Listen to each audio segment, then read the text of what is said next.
My name is Brenda Jerome, and I was born in Aklavik, and I live in Inuvik now and have lived there for quite a few years, and I had breast cancer on my right side.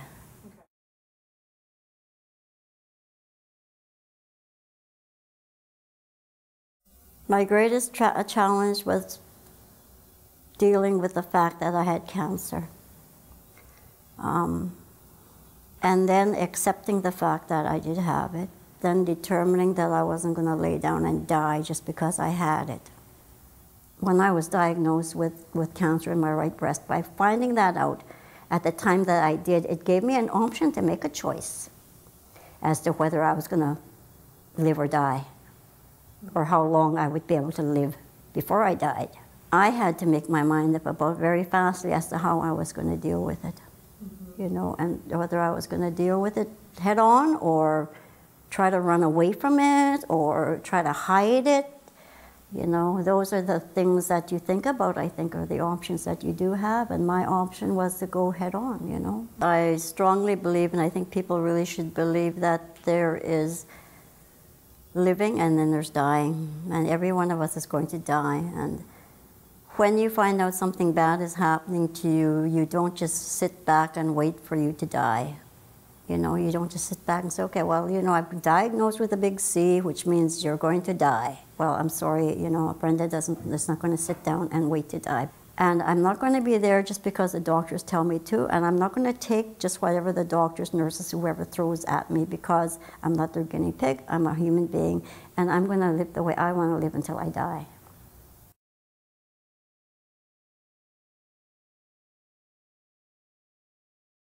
What bothers me a lot is that just because I'm who I am, which is a very strong, very opinionated and very talkative person, doesn't give me the rights to have better treatment than the people who don't have my characteristics. That really bothers me. In order to get what you need, you have to be an advocate, and not everybody can be an advocate for themselves. You know, and that's what you need to be that, and you need to, and if you can't be that, then you need to find somebody that can help you do that. Because I worked up until, you know, until I started chemo, which I had my biopsy done in the end, or I had my breast removed at the end of December, and I worked until March before I started chemo, and they wanted me to start chemo sooner, but I kept saying, no, I'm in control of this. I have to be in control of this. I have to make that decision, and you have to listen to me.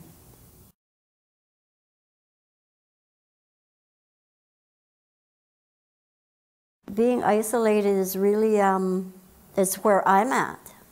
And when I see people, I guess people on the street, and they know me and they care about me, when I first found out that I had cancer, they'd walk away from me. So my way of dealing it was, I'd go up to them and say, hi, what's going on?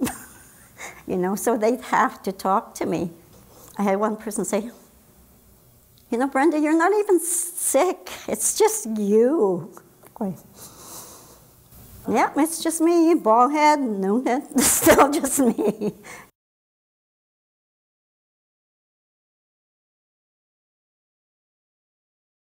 I don't believe that life should always be a struggle. I mean, there's going to be times when you need to, but you need to have something and find something, whether it's inside of you, beside you, around you, or a friend, or a pension, or something to pull you through it. I have beautiful grandchildren, you know, that gives you that extra push, you know, whenever you sort of get down. I have a crazy husband.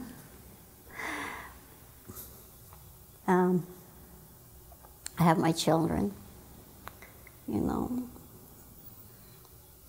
I think the most positive experience is going to be when I am off chemo completely. The next positive, the other thing is that, as far as I know right now, I'm not fighting cancer.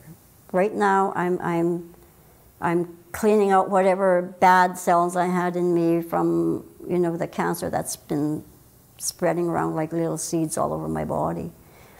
And that's what I'm cleaning out. So I think that's positive that I've made it this far. It's positive that I've survived to the stage that I'm at.